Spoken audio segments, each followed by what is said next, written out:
Welcome to Shubham classes. दोस्तों आप सभी का हिंदी मीडियम के नंबर 1 चैनल शुभम क्लासेस में बहुत बहुत स्वागत है। तो मेरे प्यारे विद्यार्थियों, आज आपको लेकर आए हम इंग्लिश ग्रामर का सबसे इंपॉर्टेंट टॉपिक, जिसका नाम है नरेशन। यानी नरेशन यानी डायरेक्ट और इनडायरेक्ट। क्या होता है डायरेक्ट और क्या होता है इनडायरेक्ट, तो इसके लिए आपको वीडियो से शुरू से लेकर अंत तक बने रहना होगा। तो चलिए बात कर लेते हैं सबसे पहले हम इस टॉपिक नरेशन के बारे में। ये नरेशन है क्या?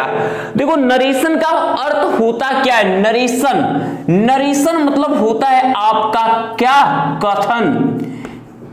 इसे नरेशन को ही हम क्या बुलाते हैं? हम नरेशन को ही कहते हैं स्पीच। क्या कहते हैं? स्पीच। और कथन होता क्या है? कथन क्या होता है? कथन मतलब कहा गया, यानी जो हम कह देते हैं वही कथन है। जो हम कह देते हैं वही कथन है। यानी मुख हमने खोला और जो भी सेंटेंस क्रिएट हुआ मुख से, वो क्या कहलाएगा?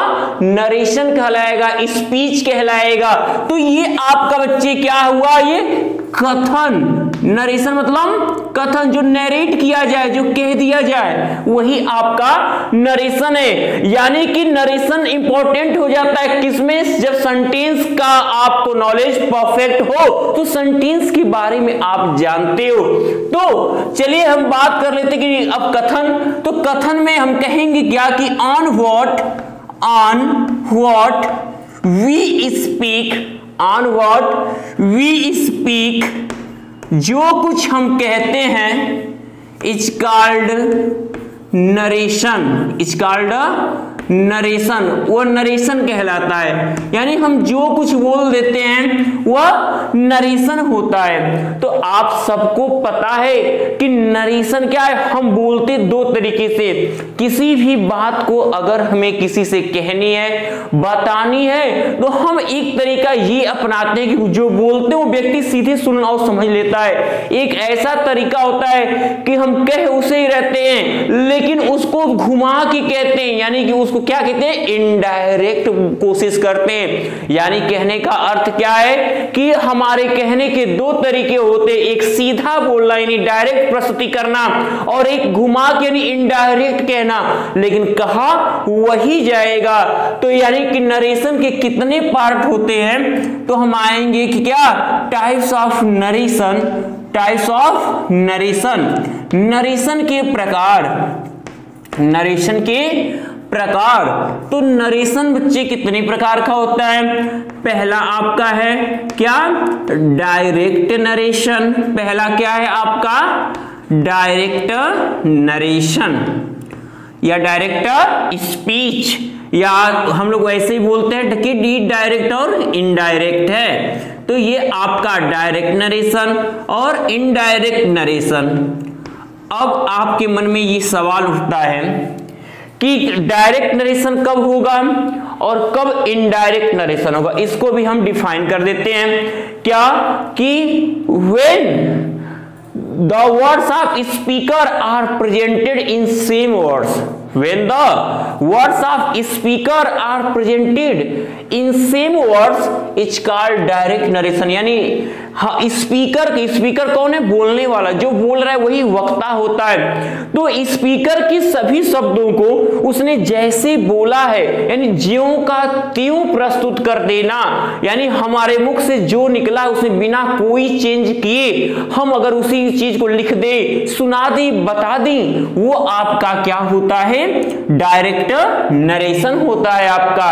और इनडायरेक्ट नरेशन क्या होता है कि when the words of speaker are presented in other words, यानी कि आपको जैसे हमने बोला है वो सीधा न कह के हम उसको किसी दूसरे तरीके से आपको समझाने की कोशिश करें। बात वही हो, तरीका दूसरा और दूसरे के माध्यम से हम समझाएं। यानी इनडायरेक्ट बोले तो वही इनडायरेक्ट नरेशन होता है, जब बोलने वाले की बातों को अलग तरीके से लिखा जाए। यानी एक भी अगर चेंजिंग आप करते हो तो इनडायरेक्ट कन्वर्ट हो जाता है। तो ये डायरेक्ट और ये इनडायरेक्ट, ठीक है। अब हम बात कर लेते हैं, इसमें दो चीजें बहुत फोकस करनी होती है कि इसमें पहचान का, जैसे हम यहां लिखते हैं क्या कि he said to me he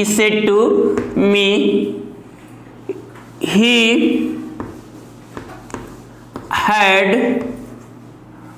gone to Delhi। अब देखो, अब बताओ कि he said to me, उसने मुझसे कहा, क्या कहा? दोस्तों अगर आप यूपी बोर्ड के स्टूडेंट हो तो आप सभी के लिए गुड न्यूज़ है। यूपी बोर्ड के स्टूडेंट अक्सर पूछते रहते थे सर हम लोग टेस्ट कहाँ दें, जो चैप्टर्स हम तैयार कर चुके हैं उनका टेस्ट अगर हम देना चाहते हैं तो सर हम कहाँ दें। तो आप सभी के लिए गुड न्यूज़ है, अनअकैडमी आपके लिए लेकर आए यूपी बोर्ड स्टूडेंट के लिए टेस्ट, जहाँ आप बिल्कुल फ्री में अपने सब्जेक्ट का टेस्ट देकर देख सकते हो कि आपका चैप्टर तैयार है या नहीं। जितने भी स्टूडेंट क्लास 9 से 12 तक के हैं वो हर शनिवार और रविवार को अपना टेस्ट दे सकते हैं और इसके लिए आपको कोई फीस देने की जरूरत नहीं है, बिल्कुल फ्री ऑफ कॉस्ट है। जितने भी स्टूडेंट देख रहे हैं मैंने डिस्क्रिप्शन में आपको लिंक प्रोवाइड किया, आप जिस भी क्लास पे हो उस पर क्लिक करके जाओ और अपना टेस्ट देना शुरू करो। लेकिन आप जाओगे तो वहां से आपसे एक कोड मांगेगा, आप जैसे शुभम UP10 डालोगे, आप यूपी बोर्ड के स्टूडेंट हो तो ये क्लास आपके लिए बिल्कुल फ्री में ओपन हो जाएगा और आप सभी सब्जेक्ट का टेस्ट बिल्कुल फ्री में दे सकते हो। तो आप जिस भी क्लास में हो, मैंने डिस्क्रिप्शन में कमेंट बॉक्स में दोनों जगह लिंक प्रोवाइड किया, उस पर क्लिक करके आप टेस्ट में पार्टिसिपेट करो और अपने बोर्ड एग्जाम की तैयारी को और मजबूत करो। He had gone to Delhi, वो दिल्ली गया था, यानी कि ये आप क्या देख रहे हो कि इसने बोला, जो बोला उसके मुख से जितना निकला है वो वर्ड है he had gone to Delhi बोला है उसने, यानी इसमें कोई चीज नहीं। अब मुख से जो निकली हुई बात होती है उसे हमेशा डबल इन्वर्टेड कॉमा के अंदर हम क्या करते हैं, रिप्रेजेंट करते हैं। तो ये रहा आपका क्या, तो इसकी सबसे बड़ी पहचान है आपके डायरेक्ट नरेशन की कि वो क्या होता है, उसमें कॉमा और इन्वर्टेड कॉमा दिया होता है। अब हम अगर इसे कहो, देखो सेंटेंस वही रहेगा लेकिन इसमें हम चेंज अगर करते हैं, ये इनडायरेक्ट अगर बनता है तो ये बनता है कि ही टोल्ड मी, यहां हुआ आपका दैट, ये small, he had gone to Delhi. अब आपके मन में ये सवाल उठ रहा होगा कि यहां पर कॉमा इन्वर्ट कॉमा हट गया, यहां टोल्ड हो गया, यहां दैट हो गया, स्मॉल हो गया, तो ये कैसे हुआ? ये आपको डायरेक्ट से इनडायरेक्ट का नियम अभी हम आपको बताने वाले हैं, बताएंगे कि क्यों ऐसा होता है, क्यों यहां पर टोल्ड हुआ, कभी क्यों यहां एडवाइज्ड हो जाता है, क्यों यहां ऑर्डर्ड हो जाता है और क्यों यहां रिक्वेस्टेड हो जाता है और क्यों कंजक्शन यहां दैट लगा तो कभी इफ या वेदर हो जाता है। तो सब कुछ आपको देखने को मिलेगा, इसलिए एक भी टॉपिक मिस करना नहीं है, एकदम एक एक लाइन एक एक सेकंड आप देखते जाइए वीडियो को ताकि एक भी टॉपिक आपसे छूट न जाए। तो अब चलिए बात कर लेते हैं बच्चे कि क्या है ये डायरेक्ट की पहचान। आप क्या जान गए कि उसमें कॉमा और इन्वर्टेड कॉमा जरूर दिया होगा, इनडायरेक्ट में कॉमा और इन्वर्टेड कॉमा नहीं रहेगा और इनडायरेक्ट के अंत में हमेशा फुल स्टॉप आपको दिखेगा और इन्वर्टेड कॉमा नहीं दिखेगा। अब क्या होता है कि अब डायरेक्ट नरेशन के भी दो पार्ट होते हैं। देख रहे हो कि डायरेक्ट नरेशन जो दिख रहा है उसमें दो तरीके दिख रहे हैं, एक आपका हिस्सा ये दिख रहा है और एक हिस्सा आपका ये दिख रहा है। तो डायरेक्ट नरेशन के दो भाग होते हैं, हम पढ़ेंगे अब क्या कि parts of direct narration, parts of direct narration, direct narration के भाग, ठीक है। तो there are two parts of direct narration, there are two parts of direct narration. Direct narration क्या होते हैं, दो भाग होते हैं। कौन कौन सा होता है आपको पता भी होगा, बहुत होनहार विद्यार्थियों नहीं भी पता है तो मैं उसको एक बार रिपीट करता हूं। कौन से भाग होते हैं? पहला भाग होता है हमारा क्या, रिपोर्टिंग वर्ब होता है। क्या होता है? रिपोर्टिंग वर्ब, सूचना देने वाली क्रिया, सूचक क्रिया इसे कहते हैं। दूसरा जो भाग होता है हमारा वो होता है हमारा रिपोर्टेड स्पीच। क्या होता है बच्चे? वो होता है हमारा रिपोर्टेड स्पीच, सूचित करने वाला क्या, स्पीच कथन, यानी जो मेन कथन होता है, जो हमारा मेन सेंटेंस होता है, जो मुख से निकला होता है, वो रिपोर्टेड स्पीच। तो इसको हम डिफाइन कैसे करते हैं ये क्लियर करिएगा। मैं पहले इसको डिफाइन करता हूं और आपको एक चीज बताना चाहूंगा। मैंने इसके पहले भी नरेशन, आप लोग अगर देखे होंगे मेरा वीडियो तो आप देखे होंगे नरेशन में मैंने एक ऐसा चीज बताया है जहां पर अक्सर करके टीचर्स या उसको बता देना भूल जाते, टीचर को आता है लेकिन वो वहां पे एक शब्द उनसे मिस हो जाता है, जिससे बच्चे क्या होते हैं उसको समझ नहीं पाते हैं, उनके नॉलेज में यही चला जाता है क्या कि हाँ ये ऐसे ही होगा। क्या वहां कहा जाता है, देखिए हमने कहा कि रिपोर्टिंग वर्ब और रिपोर्टेड स्पीच। तो रिपोर्टिंग वर्ब की परिभाषा है कि जो वर्ब हमें रिपोर्टेड स्पीच की तरफ इशारा करता है, रिपोर्टेड स्पीच से परिचय हमारा कराता है, वो वर्ब जो है रिपोर्टिंग वर्ब होता है। और स्पीकर का जो मेन कथन होता है, उसके मुख से जो बात निकली होती है, वो आपका रिपोर्टेड स्पीच होता है, यानी the exact words of speaker which are put within inverted commas is called reported speech. यानी स्पीकर के मुख से निकली गई वह बात जो इनवर्टेड कॉमा के अंदर लिखी होती है, अंदर लिखी होती है, वो रिपोर्टेड स्पीच होती है। अब सोचो कि मैंने अभी चर्चा किया कि वहां गलती कहां आपसे होती है, तो वो गलती मेरे बच्चे आपसे होती है किसमें, आपसे जब ये पूछ दिया जाता है कि अगर ये डायरेक्ट नरेशन है तो इस डायरेक्ट नरेशन में कौन रिपोर्टिंग वर्ब है, कौन रिपोर्टेड स्पीच है। तो बच्चे एक चीज सही बोलते हैं, एक चीज में गलती उनसे हो जाती है, और जो बच्चों को वो चीज बताई गई है, जो वो पढ़े वो परफेक्ट बोलते हैं। अब थोड़ा सा आप जैसे आपके मन में भी वो चीजें हो तो मैं वो डाउट आपको दूर करने वाला हूं, क्या कि जो स्पीच होता है वो वास्तव में जो मेन कथन होता है वो रिपोर्टेड स्पीच होता है। तो ये आपका रिपोर्टेड स्पीच है बच्चे, ये रिपोर्टेड स्पीच है। अब सुनिएगा, आपसे क्या कह दिया जाता है कि इनवर्टेड कॉमा के अंदर जो है वो रिपोर्टेड स्पीच है, और जो इनवर्टेड कॉमा के बाहर है वो रिपोर्टिंग वर्ब है। तो सभी बच्चे क्या कहते हैं कि ही सेड टू मी, ये रिपोर्टिंग वर्ब है, जो पूरी तरह गलत है। क्या वहां पे ये कहना चाहिए कि इनवर्टेड कॉमा में जो है वो तो रिपोर्टेड स्पीच है, और जो इनवर्टेड कॉमा के बाहर जो वर्ब है, क्या वर्ब, इनवर्टेड कॉमा के बाहर वर्ब कौन है, सेड टू बना लिया गया है, ये सेड, तो ये हमारा रिपोर्टिंग वर्ब है। ये तो ही और मी तो प्रोनाउन है, ही को क्या कहते हैं, ही बोलने वाला है तो ही कहलाता है स्पीकर, क्या कहलाता है स्पीकर, और मी सुन रहा है तो ये लिसनर कहलाता है, श्रोता। ठीक है, ये वक्ता है, ये क्या है वक्ता है, और ये श्रोता है, इन्हें हम नैरेटर भी कहते हैं, और ये सुनने वाले यानी श्रोता है। तो अब इसे जो है ये रिपोर्टिंग वर्ब हमारा हो गया। सेड टू क्या कहलाया हमारा, सेड टू हमारा हुआ रिपोर्टिंग वर्ब, सेड टू को हम कहेंगे रिपोर्टिंग वर्ब।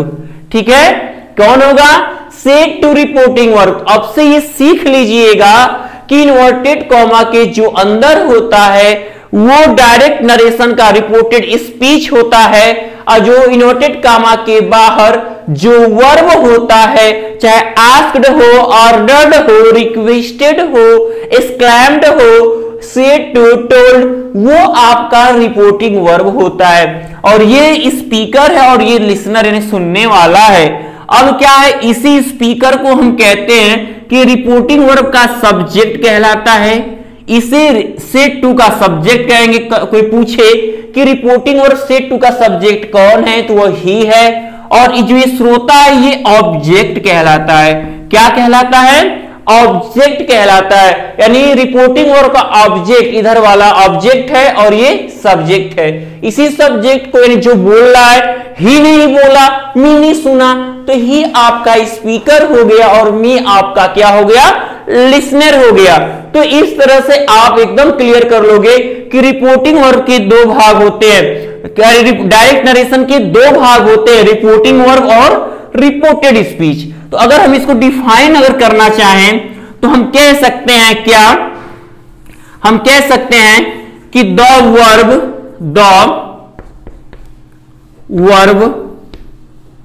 वह क्रिया विच जो इंट्रोड्यूसेज the reported speech, the reported speech is called reporting verb, is called reporting verb, is called reporting verb। वह क्रिया जो क्या करती है, रिपोर्टेड स्पीच का परिचय कराती है। यानी ही सेड, कहा, पूछा, बताया, क्या बताया, यानी इसके बाद ही हमको जानने की इच्छा होती, क्या बताया। He had gone to Delhi. तो हमारा रिपोर्टेड स्पीच हमें कैसे मालूम हुआ, उसके कहने से मालूम हुआ। तो ये वर्ब, रिपोर्टिंग वर्ब क्या होता है, जो रिपोर्टेड स्पीच से हमारा परिचय कराता है। तो आप एक फिर मैं रिपीट करता हूं कि इन्वर्टेड कामा के बाहर जो वर्ब होता है वो रिपोर्टिंग वर्ब होता है, और इन्वर्टेड कामा के अंदर जो होता है वो रिपोर्टेड स्पीच होता है। अगर हम रिपोर्टेड स्पीच को डिफाइन करें, रिपोर्टेड स्पीच, देखिए बच्चे, आपको मैं भी अगर चाहूं तो मैं सीधे रूल से डायरेक्ट से इनडायरेक्ट बनाना सिखा सकता हूं, लेकिन क्या होता है, कब आपका घर कब मजबूत होता है, जब आपकी नींव मजबूत होगी। तो जब मैं आपको नरेशन का एक एक बेस मैं आपको कंप्लीट समझाए रहूंगा, तो आगे का जो भी मैं टॉपिक समझाऊंगा ना, वो आप चुटकियों में हल करोगे और बहुत इजीली आपको क्या होगा, सॉल्यूशन उसका समझ में आएगा और बहुत अच्छे से हल करोगे। एक एक एक्सरसाइज आपसे बेस्ट तरीके से सॉल्व होगा। तो इसलिए मैं आपको पूरा बेस डीपली क्या कर रहा हूं, क्लियर कर रहा हूं, ताकि आप में कोई डाउट ना रह जाए। कोई ये नहीं कि सर क्या स्पीकर बोल रहे, क्या रिपोर्टिंग वर्ब कह रहे, क्या रिपोर्टेड स्पीच कह रहे। तो आप समझिए बच्चे, अब रिपोर्टेड स्पीच है क्या, देखिए, the exact words of speaker, the exact words of speaker which are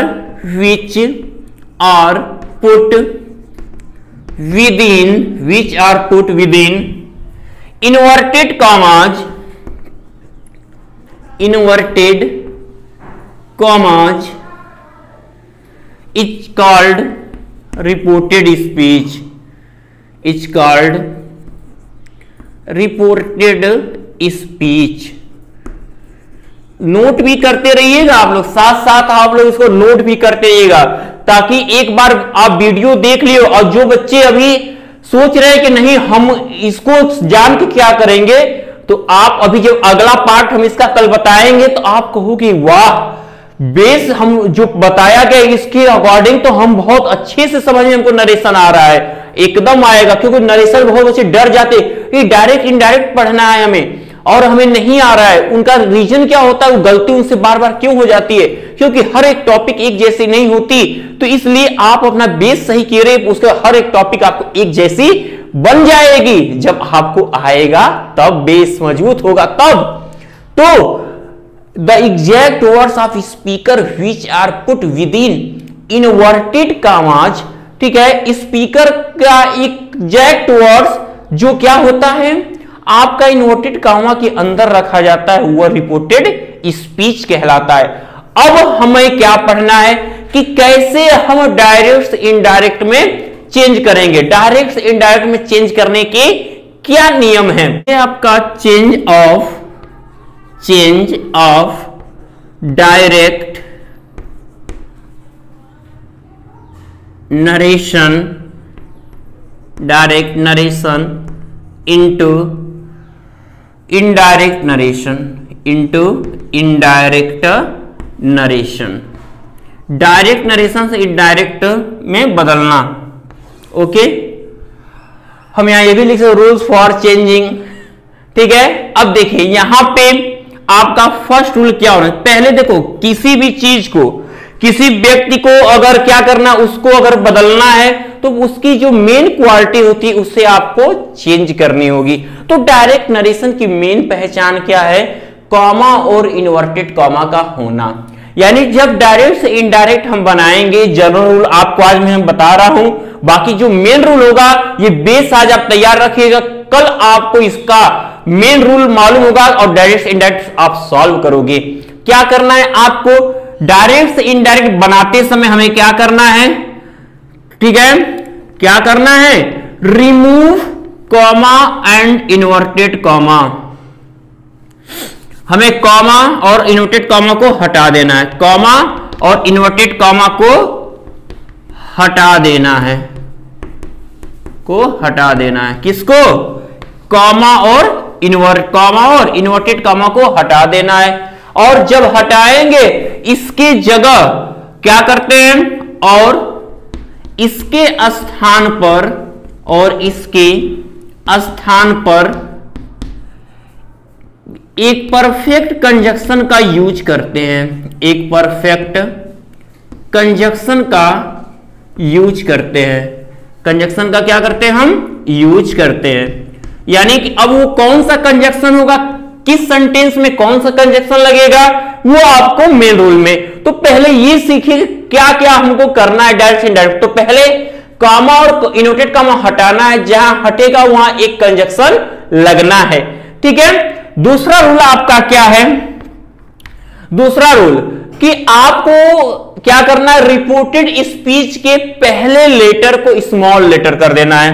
दूसरा, रिपोर्टेड स्पीच के फर्स्ट लेटर को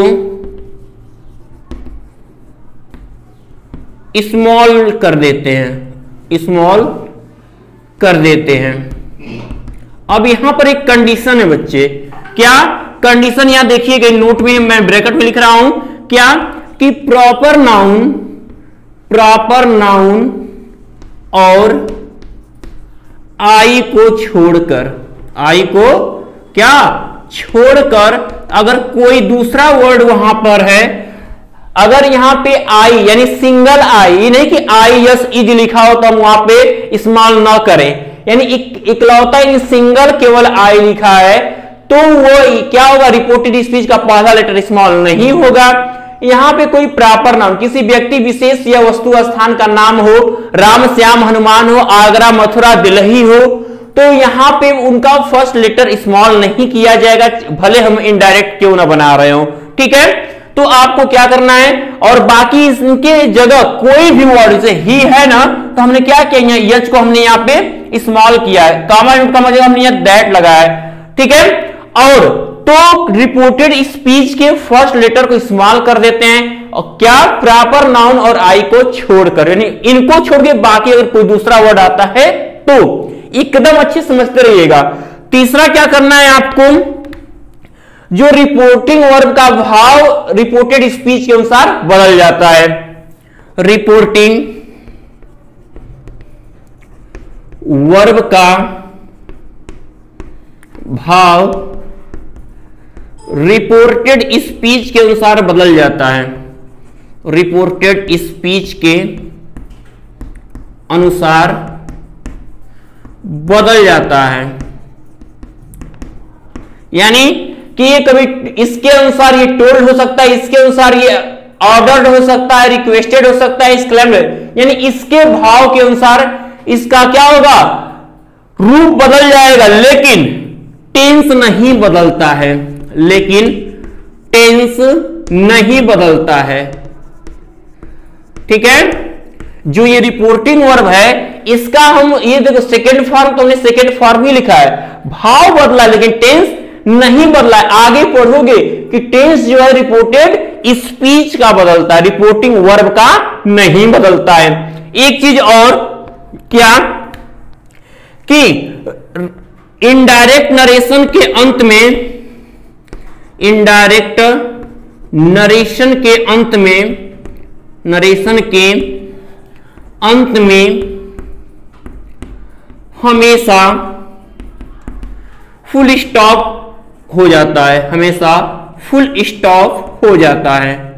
यानी कि हमारा ये डायरेक्ट नरेशन कोई भी सेंटेंस हो, इंट्रोगेटिव हो, एक्सक्लेमेटरी हो, ऑप्टेटिव हो, इंपरेटिव हो, कोई सेंटेंस हो, लेकिन जब हम डायरेक्ट से इनडायरेक्ट बनाएंगे तो हमेशा यहां पे फुल स्टॉप हो जाएगा। भले यहां क्वेश्चन मार्क हो लेकिन इनडायरेक्ट में फुल स्टॉप, यहां एक्सक्लेमेशन मार्क हो लेकिन यहां पे फुल स्टॉप। ये बात आपको भूलनी नहीं है। और जो ये डायरेक्ट से इनडायरेक्ट नरेशन ये बनेगा वो डिपेंड करेगा हमारे सेंटेंस पे, यानी हमारे जो 5 सेंटेंस होते हैं उन पर। कौन कौन से हमारे वो 5 सेंटेंस होते हैं वो देखिए। वो हमारे 5 सेंटेंस होते हैं। पहला हमारा सेंटेंस है असर्टिव सेंटेंस। कौन सा? Assertive sentence. ओके। दूसरा सेंटेंस हमारा है इंट्रोगेटिव सेंटेंस। Interrogative sentence. अब जो है हमारा तीसरा जो है वो है इंपरेटिव सेंटेंस। कौन सा? इंपरेटिव सेंटेंस, आदेशात्मक वाक्य। ओके। जो हमारा चौथा सेंटेंस जो हम अपने मुख से क्रिएट करते हैं वो हमारा है एक्सक्लेमेटरी, जिसमें हम खूब चिल्लाते हैं, खूब आश्चर्य दिखाते हैं अपना, चाहे रोने धोने हंसने खेलने कूदने सबकी। ठीक है, एक्सक्लेमेटरी सेंटेंस। अब देखिए, अब आपका जो 5वां सेंटेंस है वो है आपका ऑप्टेटिव। Optative sentence. ओके, ये रहा आपका। तो ये 5 सेंटेंस इसमें आएंगे। एक एक सेंटेंस, जो सेंटेंस यहां होता है उसी के अनुसार हम कंजक्शन और ये रिपोर्टिंग और का भाव बदलते हैं। ये सब एक एक टॉपिक अब आपको कल से मिलने वाली है। तो जिस बच्चे ने शुरू से अंत अभी तक ये वीडियो देख रहे हैं उनको अगली टॉपिक अवश्य समझ में आएगी और पूरा वो नरेशन उनके लिए हमेशा के लिए इजी बन जाएगा। तो ये करना है। अगर बाय चांस आप आज कुछ वीडियो देख के आपको टाइम है तो उसको कई बार वीडियो को देखिए, तब आपको एक एक बारीकी से उसमें समझ में आता रहेगा। तो देखिए, यहीं पर हम थोड़ा सा पहचान आज बता दे रहे हैं, कल फिर हम बताएंगे उस पहचान को जब इस शुरुआत करेंगे एक एक टॉपिक को। असर्टिव सेंटेंस की पहचान क्या है? ये जो होता है हमेशा, ठीक है, फुल क्या होता है, सब्जेक्ट से शुरू होता है और फुल स्टॉप पे खत्म होता है। सब्जेक्ट से इसकी शुरुआत होती है, फुल स्टॉप पे खत्म होता है। और जो हमारा ये दूसरा है इंट्रोगेटिव, ये हेल्पिंग वर्ब से या तो क्वेश्चन वर्ड से, हेल्पिंग वर्ब से या तो क्वेश्चन वर्ड से शुरू होगा और अंत में क्वेश्चन मार्क होता है। अंत में क्या होता है? क्वेश्चन मार्क होता है। इंपरेटिव की पहचान क्या है? कि ये मेन वर्ब के फर्स्ट फॉर्म से शुरू होते हैं और अंत में फुल स्टॉप होता है।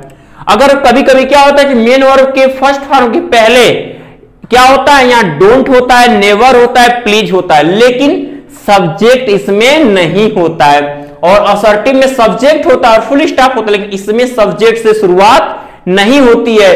क्या होता है? मेन वर्ब का फर्स्ट फॉर्म होगा और फुल स्टॉप होगा, या तो मेन वर्ब के फर्स्ट फॉर्म के पहले डोंट या नेवर या प्लीज आपको दिखेगा। एक्सक्लेमेटरी की क्या पहचान है? कि इसके अंत में क्या होता है? एक्सक्लेमेशन मार्क होता है। कब? जब ये हाउ और व्हाट अ से शुरू हो और अंत में एक्सक्लेमेशन मार्क हो तो ऑप्टेटिव होगा, या तो इसके अंदर सरप्राइजिंग वर्ड आएगा, या तो इसके अंदर क्या आएगा? सरप्राइजिंग वर्ड, जैसे अलॉश, हुर्रे, ओह, आह, वाओ। तो ये सब किस में आता है? एक्सक्लेमेटरी सेंटेंस में आता है। आपका ऑप्टेटिव की क्या पहचान है? कि यह हमेशा में से शुरू होता है और अंत में एक्सक्लेमेशन मार्क होता है। या तो इसमें ग्रीटिंग वर्ड्स आते हैं, अभिवादन वाले शब्द, good morning, good afternoon, good night, happy birthday to you, happy Diwali. तो ये सब सेंटेंस ऑप्टेटिव में क्रिएट होते हैं। तो ये 5 सेंटेंस हम मुख से बोलते हैं। तो जब हम जानते हैं कि क्या मुख से जो कहते हैं उसे ही नरेशन कहते हैं, तो इसका मतलब है कि हमको अब एक एक सेंटेंस, अलग अलग सेंटेंस होंगे, तो हर सेंटेंस का इनडायरेक्ट बनाने का जो तरीका होगा वो भी क्या होगा? अलग होगा। तो आज के लिए ये आपका इतना ही, ये आपका बेसिक कॉन्सेप्ट रहा। अब हम कल पढ़ेंगे rules for change of assertive sentence into indirect speech. तो मेरे प्यारे विद्यार्थियों, आज उम्मीद करते हैं कि जो ये आज का ये टॉपिक रहा आपको बहुत ज्यादा पसंद आया है। तो इसे आप ज्यादा से ज्यादा लाइक और शेयर करना नहीं भूलेंगे। और जो भी विद्यार्थी अभी भी शुभम क्लासेस के इस चैनल को क्या क्या सब्सक्राइब करना भूले हुए, वो शुभम क्लासेस के इस चैनल को सब्सक्राइब कर लें और बेल आइकन प्रेस करना न भूलें। एक बेस्ट वीडियो की नोटिफिकेशन आपके पास होगी और आपकी तैयारी बहुत झकास होगी। तो मेरे प्यारे विद्यार्थियों, तब तक के लिए गुड लक।